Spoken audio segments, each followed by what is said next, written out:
guys, today I'm going to be showing you an easy way to protect the suspension of your Tesla Model 3 from corrosion.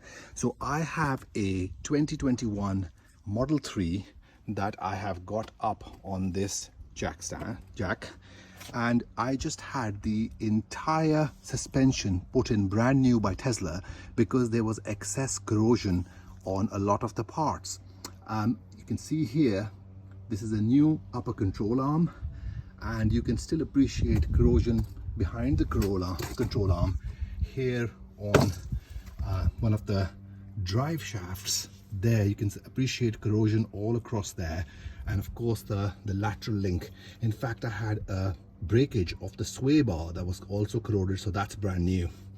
I think this is one of the side control arms or part of the drive shaft that again has a lot of corrosion here. I'm not a mechanic, by the way, but the reason for all of this is rainwater. So the design of the Tesla is such that the water runs down the windscreen and into these plastic gutters, which you will appreciate are located right there, just above where the suspension is. So water drains from there onto all parts of your suspension, leading to corrosion. So really a design flaw.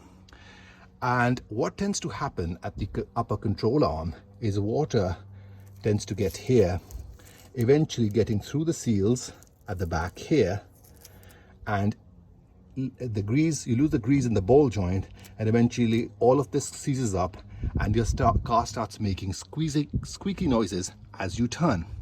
And what we're going to do today is use a sealant to completely cover the top surface of this to prevent water ingress. And you might have seen a few videos showing sealing this area, but that's not enough. What you really need to do is seal at the back here where you have a lip in the metal, and water tends to get in between that lip and the metal above. So really you need to seal that part there. So that's what we're going to do. I'm going to seal all of this, and I've bought something from Temu, which is a flexible sealant. It's only a couple of quid, and it's the key thing here is it's got MS polymer inside it. So it's a black weatherproof sealant that will hopefully solidify and give some movement, allows for some movement to happen. Before you seal anything, I tend to take a wet sponge here and really clean up any gunk and material off the upper control arm that is likely to cause a problem with the sealant adhering to the surface.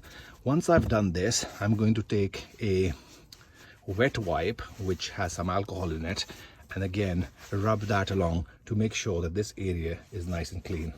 Here's the wet wipe, and again I'm just making sure that all of the surface on the top is clean wherever it's going to be adhering to the sealant.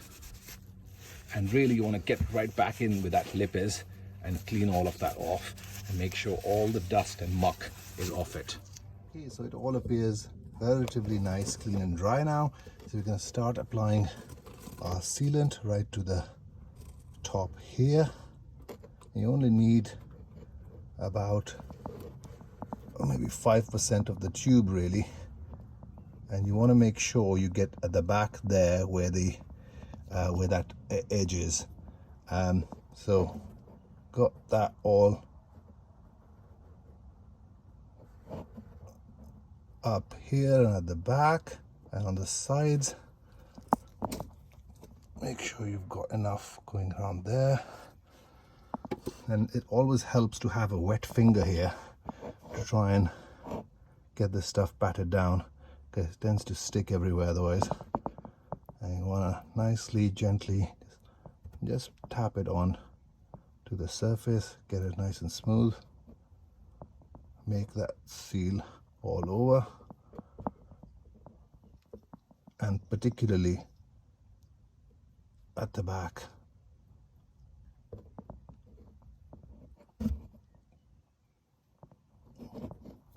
And these sides here.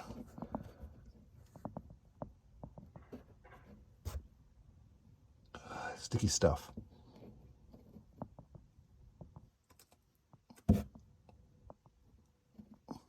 It's quite flexible to begin with, and then as you go along in a few minutes it'll start getting a bit more tight. I'm making sure that that back part is covered with the sealant.